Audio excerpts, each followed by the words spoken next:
नाज़िन खैरपुर खां वाक़िया खां कंदा हलूं। खैरपुर ज़िले में गैस्ट्रो ते ज़ाब्तो न आयो आहे। 19 ॿार इस्पताल में दाख़िल कया विया आहिनि।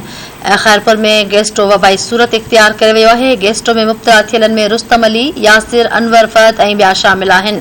हिकु हफ़्ते अंदरि इस्पताल में दाख़िल कयल गैस्ट्रो मरीज़नि जो अंग 364 थी वियो आहे। गैस्ट्रो मरीज़नि में वाध सबबि इस्पताल में सहूलियतुनि जी खोट बरक़रार आहे। आगाह कयूं पिया। खैरपुर ज़िले में गैस्ट्रो वबाई सूरत इख्तियार करे वई आहे। खैरपुर ज़िले में गैस्ट्रो ते ज़ाब्तो न अची सघियो आहे। 19 ॿार इस्पताल में दाख़िल कया विया आहिनि।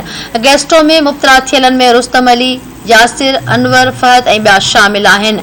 हिकु हफ़्ते अंदरि इस्पताल में दाख़िल कयल गैस्ट्रो मरीज़नि जो अंग 364 थी वियो आहे। गैस्ट्रो मरीज़नि में वाध सबबि इस्पताल में सहूलियतुनि जी खोट बरक़रार आहे। चिनासी नवा के आगाह कयूं पिया। खैरपुर ज़िले में गैस्ट्रो वबाई सूरत इख्तियार करे चुकी आहे। खैरपुर ज़िले में गैस्ट्रो ते ज़ाब्तो न आयो आहे।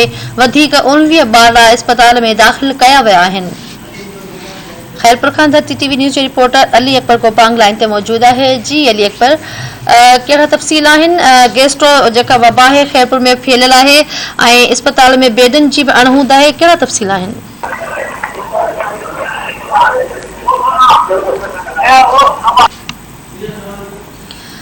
जी अकबर, ॿुधाईंदा हलो। खैरपुर शहर में गैस्ट्रो वबाई सूरत इख्तियार करे चुकी आहे। इस्पताल में जेके आहे बेडनि जी बि खोट बरक़रार आहे, कहिड़ा तफ़सील आहिनि?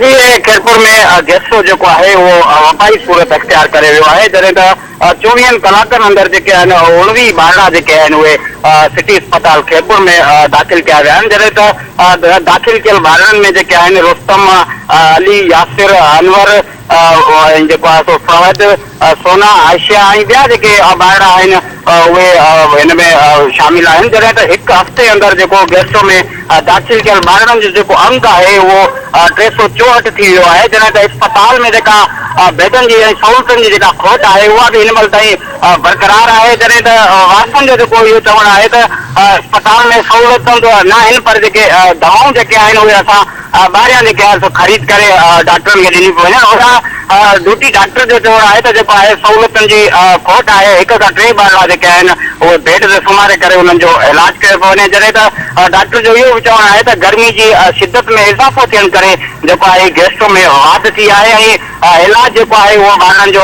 कयो पियो वञे। ओॾा वारसनि पारां इहे बि शिकायतूं कयूं वयूं आहिनि त इस्पताल में सहूलियतुनि ऐं जेका सफ़ाई सुथराई वारो निज़ाम आहे उहो बहितर न आहे। उन्हनि वारसनि पारां जेको आहे सिहत खाते ऐं ॿियनि वस वारनि खां इहो मुतालबो कयो आहे त सिटी अस्पताल में जेके सहूलियतूं आहिनि उहे फराहम कयूं वञनि त जीअं इलाज जेको आहे उहो बहितर नमूने थी सघे। जी ठीकु आहे, वॾी महिरबानी तफ़सील जे लाइ।